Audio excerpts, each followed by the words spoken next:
Hi, Farheen. Let's take a look at this new set of essays. Fast food replacing traditional food. Let's see what you wrote. Experts throughout both the developing and developed world debated whether the replacement of traditional cuisine by convenience food hurts all our lives. I strongly agree that fast food has invaded our daily routine and all of us are facing problems. However, I believe eating a lot of fast food with less exercise is a major concern. This essay will argue both the issues using examples from the UK government and Oxford University to demonstrate points and prove arguments. Okay, I'm a little concerned about the task achievement portion of this. I have a slight worry that this might be a little off topic and you're not going to focus on these ideas of families, individuals, and society. It would have been a good idea to kind of mention those in some way here. It almost feels like you're going to talk about something related, but not entirely the issue. Maybe it'll work out great. Maybe it'll be perfect. But I am a little concerned. We'll talk about it a little bit more, okay? Let's see what you actually said. On the one hand, there is ample evidence that fast food outlets are ubiquitous nowadays, replacing conventional food. The central reason behind this is twofold. Firstly, for many people, it is more convenient and economical than home cooked food. This fast food contains a large number of additives, saturated fats, and even sugars that might cause health problems such as obesity and increased blood pressure.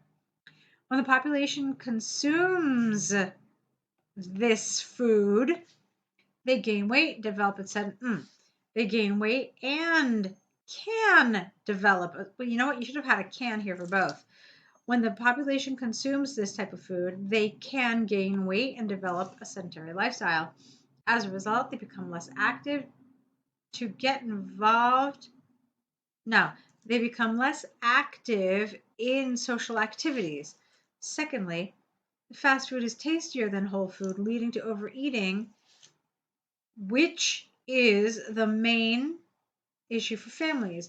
While diets are slowly changing, people are not meeting the standards recommended for a healthy diet in the UK or internationally. For example, recent empirical research by the UK government demonstrated that 90% of people consume too much saturated fat and not a healthy traditional diet. This leads to falling short of dietary guidelines and other complications. It must not be forgotten that although fast food is tastier but less nutritious, it must not be forgotten that although fast food is tastier, okay, but less nutritious, eating enough fruit, vegetables, and fiber keeps you fit and healthy. Therefore, it's conclusively clear that what we eat has big implications for individuals' health, family, and society. Okay, I want to come back to this, all right, because there's a lot of information in this paragraph. Let's come back to it, though. On the other hand, although cultural foods are a case for being healthy, I don't understand that sentence. Nutritious and even avoiding many health issues benefiting society. What? Although cultural foods, I don't understand the syntax of this sentence. It really needs to be rewritten. The impact of fast food cannot be overstated. This is largely LY because it is a real boon for working people. For example, an extensive study by Oxford University showed that over 90% of people who work full time cannot cook every day and consume easily accessible foods like pizza, burgers, and fries. Consistent with this line of thinking is that easily accessible food has become an integral part of life. Thus, it is possible to state beyond doubt that the impact of junk food has a tremendous careful impact on modern day life. Okay, we'll talk about this in a minute. Let's read your conclusion first. From the arguments and examples given, I firmly believe that although traditional food provides an invaluable contribution to our lives, the role of fast food is more practical.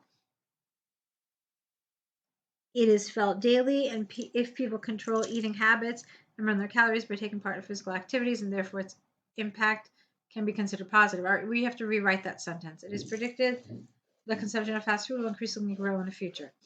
All right, let's start with this sentence that needs work. I firmly believe that although traditional food provides an invaluable contribution to our lives,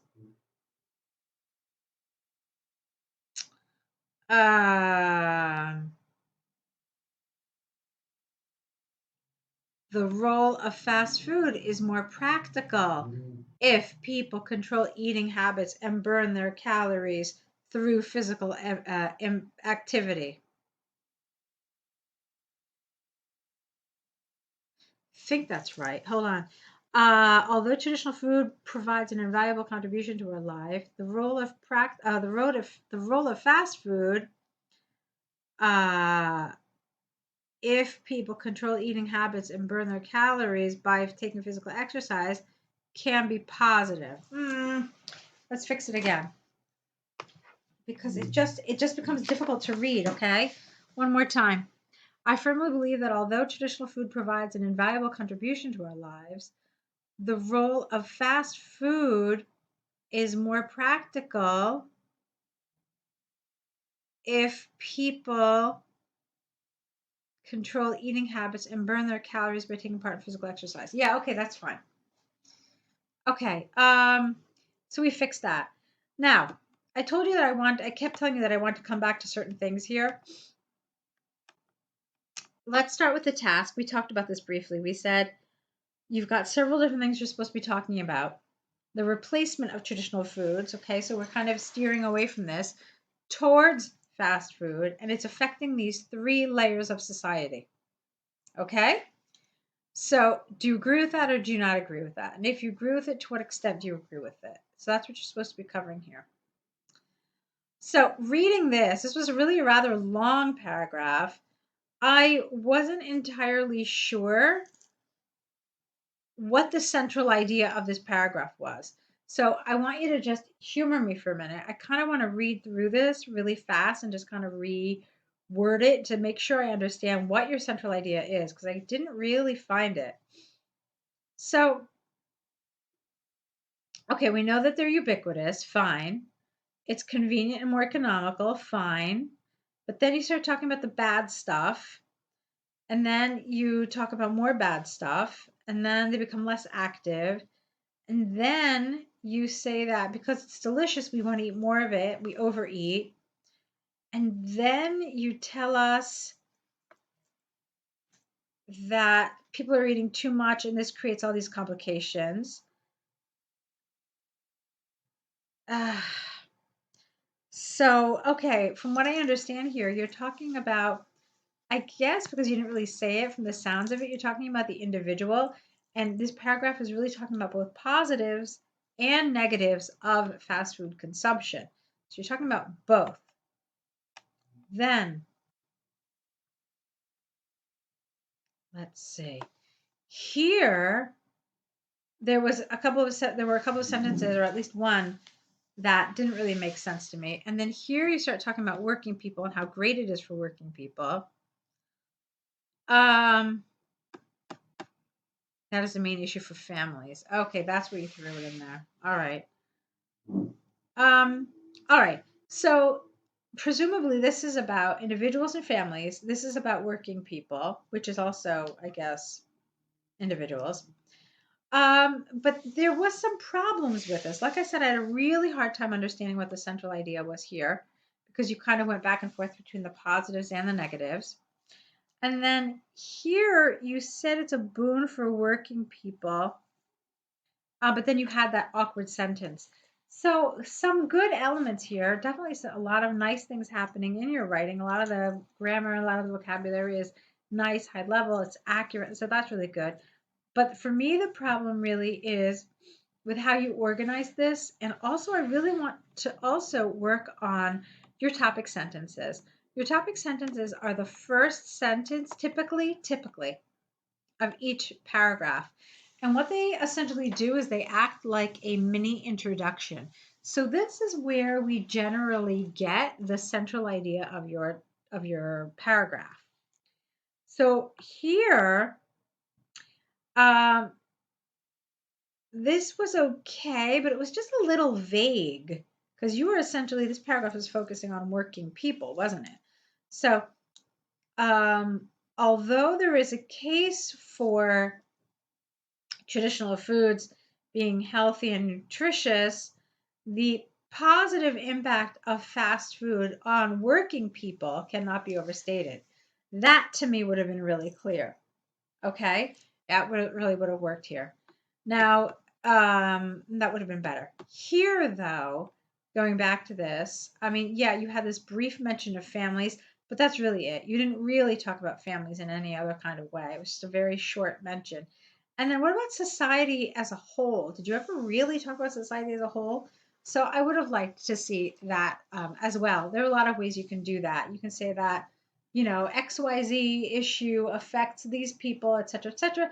Therefore, on a larger scale, the whole of society is affected as well. So that's one way you could have done it. The other thing I want you to be careful about, Farheen, is the length of your paragraphs. You've got this one body paragraph that is this long, and then you've got the second body paragraph, which is about half as long. That's not such a good idea. You want the examiner to see that you are spending more or less an equal amount of time and word length on each paragraph. So try to balance them out, not like in an obsessive kind of way. Don't like count words or anything, but do try to make sure that you've given both ideas, both paragraphs, a fairly equal amount of thought. Okay? So, again, some really nice things happening here, but I did want to see clearer topic sentences here, for example, for sure I did. And then, of course, all the other things we mentioned so far. Let's take a look now at the shoe sales bar chart. The bar chart illustrates the number of sales of brown leather and black leather shoes in 9 different European countries in 2018. Units are measured in thousands. Overall, what stands out from the graph is that Hungary had the highest sales, not selling, sales of black leather shoes, whereas France had the least sales over the period given. France did. Okay. I guess what, you decide to look at them in totals? Perhaps, but even if that's the case, I still think Belgium had the lowest. Okay. While the most brown, you said black. Okay, I'm sorry. Forgive me. Yeah, that's true. Black, France. Yes. While the most brown leather shoes were preferred in Poland, Belgium had the least popular sales. The least sales would have been fine. The least sales in the given period of time. Okay, fine. Let's move on. In detail. In Hungary, black leather shoe sales were around without that at 150,000 compared to Italy. Belgium and the UK sales with almost 120,000, just above 100 and 100,000 respectively. I don't understand that at all. Hungary's brown leather shoe sales were sold nearly 120,000 and Italy 100,000, while Belgium sold brown leather shoes, which accounted for at a mere 3,000. In the UK, they quadrupled. All right, this has a number of problems grammatically. I do want to come back to it. So just give me a second. Let's finish with this paragraph and then we'll look at it again. The major sales of brown leather shoes were in Poland, followed by Germany, and then Ireland, Holland, and France, with a figure between roughly 130 and 80,000, while the black leather shoe sales in these countries were over half. What does that mean? Half of 100,000, except France, that stood at the lowest, 30,000. Okay, so there were some problems in this with regard to what you decided to select and then some of the language of this. So the other thing that I want you to know about these task ones is that you're supposed to mention all the countries. This is a little known fact, but you're supposed to at least address them by name. Make sure that the examiner knows that there are 9 countries and which countries they are. I don't think you mentioned all of them. I'm fairly certain you didn't. Although take a quick look. You've got Hungary, France, Poland, Belgium, UK, Italy, Germany. Oh, wait, maybe you did. Yeah, maybe you did mention them all. Okay, good. So that's an important thing. So I'm glad you did that. Great. I was worried about it for a minute. Now, looking at the detailed paragraphs, I thought this was all kind of awkward. So you started talking about black leather shoes, which was a smart idea. But I didn't understand this. You said we're around 150,000 compared to Italy. So Italy and then Belgium. I see what you did. Belgium and the UK sales with almost 120,000 just above, and 100,000. Okay, fine. I wouldn't quite have done it like this, but that's fine. I'll tell you how I would have done it in a minute. So then, here you're talking about black leather shoes, right? And then you start talking about Hungary and brown leather shoes. So Hungary's brown leather shoes were sold, this is awkward. Hungary's brown leather shoe sales accounted for 120, nearly 120,000, and Italy 100,000. While Belgium, okay, sold brown leather shoes at a mere 3,000. In the UK, they were 4 times this amount. So I think I understand what you're trying to do. You wanted to have a paragraph, yes, talking about black shoes, but just talking about like the 4 top numbers, okay? And I can't really say that this was very effective because you just really left out the rest of the data. So you only accounted for those top 4 countries and that was it. You didn't mention anything else. And I didn't think that was such a good idea. So let me look at this again. The major sales of brown leather shoes were in Poland, followed by Germany, and then Ireland, Holland, and France. Okay, so here you gave us a range, and that's effective. While the black leather shoe sales in these countries were, I didn't understand this, over half. Yeah, what does that mean? They were over half to. I really am afraid I just don't understand that.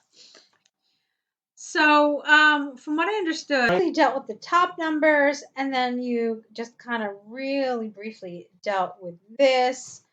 I just felt like something was missing, so I wouldn't say that in terms of task achievement, this would do a really great job. I mean, wouldn't get into one of those higher band scores for sure. Because it just feels like we're missing quite a bit of information. Yeah, you've got numbers here, but it still doesn't feel like it's fully developed. I'm going to give you a suggestion on how I think this could be done. It's a way that I find is effective to do it. Of course, it's not the only way, but I do at least want to give you a different perspective. So if I were going to do this, I would divide my paragraphs into black and then a brown paragraph. So I would start, and I would also use these numbers along the side to help. So what I would do is I would say that regarding black leather shoes, 3 countries sold over 100,000 pairs. More specifically, Hungary sold the most of any shoe type, with figures of black leather shoes at approximately 140,000. Italy followed with 125,000, and Belgium had just over 100. The least black leather shoes were sold in France at 35,000. The remaining countries, and then I would name them, UK, Germany, Ireland, Holland, and Poland, all sold between 50 and 100,000 black leather shoes. Then, with regard to brown leather shoes, 4 countries sold over 100,000, with Poland in the top spot at 135,000, followed by Germany and Hungary with equal numbers, and Italy just above 100,000. The least brown leather shoes sold were found in Belgium, with the lowest number in the entire bar chart at approximately 10,000 brown leather shoes. And the remaining countries, you don't have to name them again, we're all between, you can be more specific here, we're all between 75,000 and 100,000 brown leather shoes. Done. That's it. Okay, so that's how I would do this. And this is a great way of showing you how to use ranges. You did try to do it at some point, but you could see I used these along the side to help me. And then I just, like, this is helpful, I think, in giving a range here. All right, so go ahead, correct them. Let's see more work from you. Let me know if you have any questions. I'm looking forward to it. Good luck.